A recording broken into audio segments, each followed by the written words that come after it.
So you've decided that you're finally gonna lose the weight or that you're finally gonna be building muscle. How? Hey everyone, it's Russell. This week we're going to be starting a new series on personal fitness. If you are confused and you're overwhelmed with all the information that social media is giving you, don't worry, you've come to the right place. Stick around until the end because we're going to be covering all of those topics and you'll be able to find out how I'm able to make it work for me and how you can also make it work for you.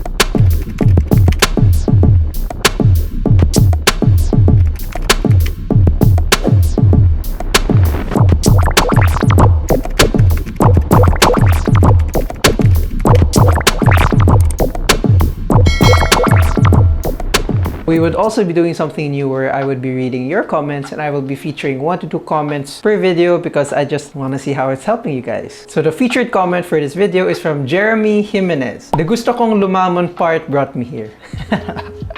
Same yo, same. And I'm also going to be showing her other comment. Came back here to testify that it is helpful and effective. Thank you, Russ. Keep it up. Oh, thank you so much, Jeremy. I'm really glad that it's helped you and it's going to be much more fun. Just stick around, watch more videos, and gonna be making more content for you guys. Before we get started, I just want to share with you guys that if you immediately want to get started on your fitness and you just want to follow a certain plan laid out for you, click the link in the description below. I've made a free diet plan and a free workout plan. All you have to do is just input your stats, age, your weight, how many times you exercise, and it's automatically going to compute your magic number. It's going to make a plan for you, and it also comes with a workout plan. So click the link again in the description below and be sure to check it out. Alright, so now we go to the video. When getting started in fitness, a lot of people ask for which is the best diet, which is the best workout in order to help them reach their goals. But I'm actually going to be telling you guys that there is no best diet that fits for all. There is no best workout that fits everyone because we all have different bodies, different tastes, different schedules, different likes and dislikes, and we cannot simply fit ourselves into a certain diet or a certain workout that may have worked for someone else. But we are all similar biologically and there are certain foundations that can apply for everyone. It's all a matter of knowing what these are and finding what specific pieces of the puzzle can work for us. By applying every single thing that I share with you in this video, I guarantee that sooner or later you will be able to have control, freedom of choice with your food, and you will be able to not only either lose the weight or gain the weight, but you'll also be able to sustain it. But before I start going to each of the levels, I'd like to share with you guys the foundation, which is essentially the core philosophy of my fitness brand, Fit Underdog Athletics. We believe that there are 3 pillars of fitness: mindset, our emotions, and knowledge. Our mindset is the primary driving force of reaching our goal. The moment we set our minds on a certain goal or a certain focus, we would want to do whatever it takes to reach that. Now, the thing is, when it comes to reaching our goals, we need to be in control of our emotions. Get in my belly! The mindset is the one that determines this is what I'm going to do. It helps us make decisions based on where we're going. A lot of my clients ask me, Russ, how do I find the motivation? I need the motivation to get back. How do I keep having that motivation? In actuality, there is no such thing as everlasting motivation. And I'm going to be telling you that I don't always feel motivated myself. You'd have to understand that motivation is an emotion and emotions are temporary. One moment you'd feel like eating a lot of cake, a lot of pizza, and the next you might not want to eat it anymore. But this does not mean that emotions are useless. Emotions are actually signs and signals that tell us, oh, maybe perhaps this is something that's working well for me, or maybe I could be doing something else. We do want to make sure that we are in charge of our emotions because if not, our emotions will be in charge of us. Emotions are there for the short term, but then it's really the mindset that will help determine your long-term goal and your long-term success. The third part, and perhaps one of the most crucial areas, is knowledge. In other words, this is also doing the right thing. Just think about it. Let's say that you have your right mindset. You told yourself, okay, I'm going to be reaching this goal, and let's say you are well aware of your emotions and you're able to make it work for you. But then you're not doing the right thing. It doesn't make sense for you to keep going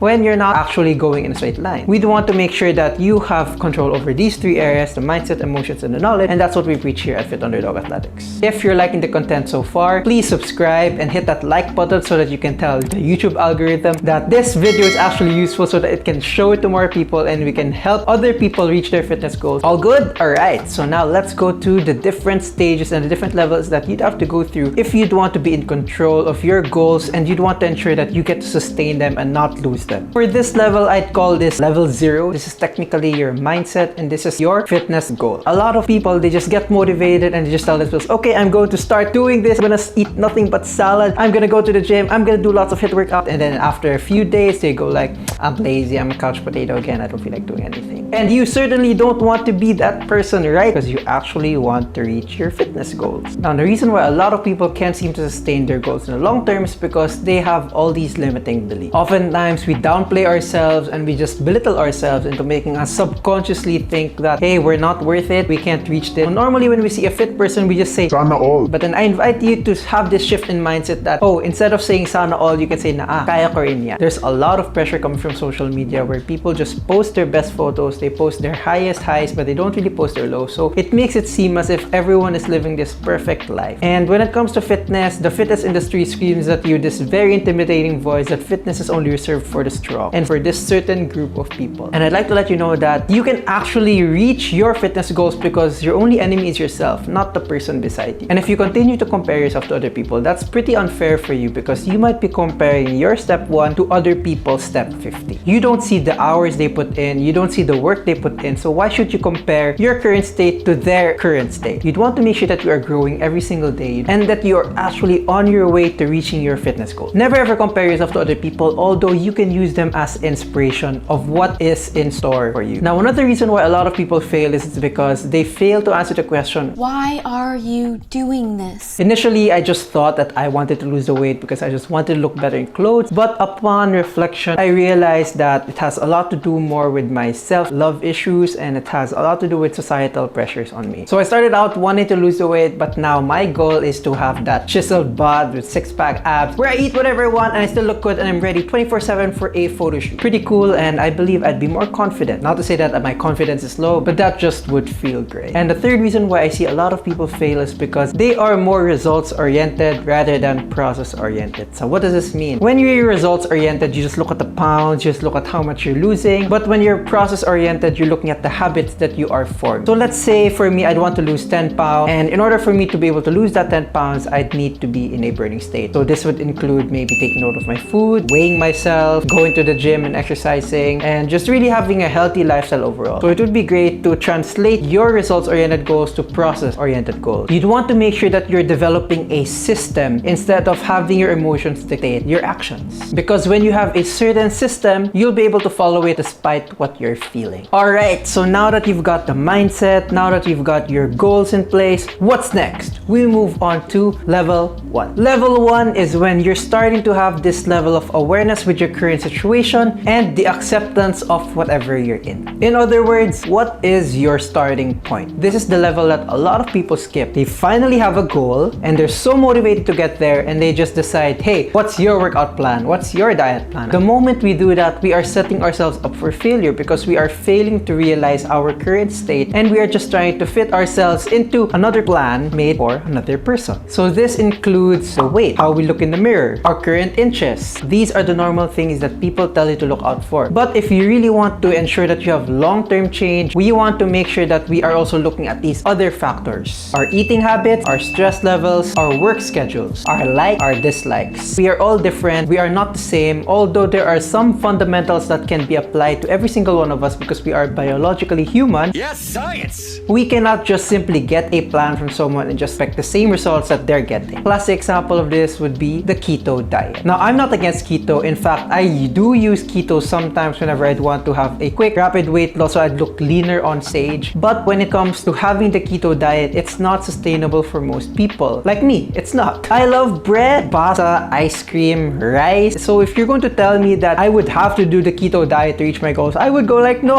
I don't want that. You see, it's very, very different for every single one of us. So you'd want to make sure first that you understand all of this. Tracking gives us that sense of awareness for our current state because if you don't know what went wrong, then we can't make the necessary adjustment. Awareness is the key to control and it's also the key to having long-term sustainable results. Because the moment you stop being aware, you will have a higher chance of falling apart and losing yourself in the process. So those are the first 2 levels to get yourself closer to reaching your fitness goals. Let me know how this video has helped you. Wait for the next video for more tips and more techniques. If you want to immediately get started on your goals, click the link in the description below. You'll be able to get your personalized nutrition plan and you'll also be getting a free workout program. Please don't forget to hit the subscribe button and the like button. Looking forward to see you in the next video.